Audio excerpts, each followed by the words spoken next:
Twee identiese, ligte grafietbedekte sfere, P1 en P2, word met gebruik van identiese dun geïsoleerde draadjies laat hang. P1 is gelaai, maar P2 is neutraal. Die sfere word met mekaar in kontak gebring, soos ons sien in diagram 1.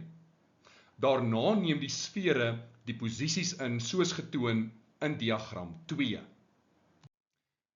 Watter een van die volgende stellings oor die ladings op die sfere verduidelik moontlik waarom die sfere weg van mekaar beweeg nadat hulle geraak het? Die korrekte antwoord is D. Ons sien in diagram 2 dat P1 en P2 mekaar afstoot.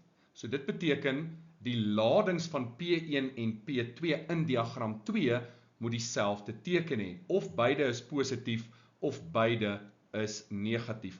En omdat hulle identies in grootte is, beteken dit die ladings op hierdie identiese sfere gaan ook dieselfde grootte hê. Nou, kom ons skets 'n scenario. Kom ons sê P1 se lading was positief 10 coulomb. P2 is neutraal, met ander woorde 0 coulomb. Nou raak die twee aan mekaar. 10 plus 0 is 10, dis ons netto lading.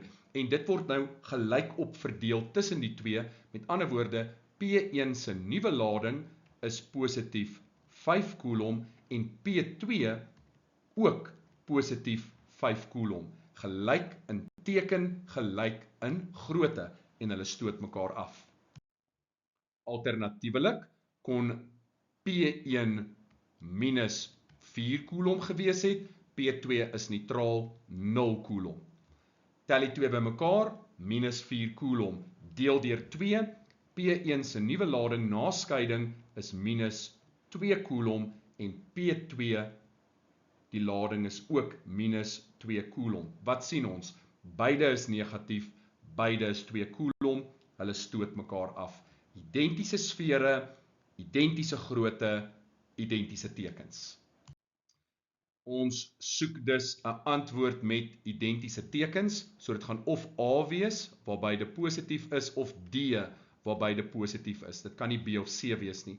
En dan weet ons in terme van die grootte, moet dit gelyk wees. Met ander woorde, die korrekte antwoord is D.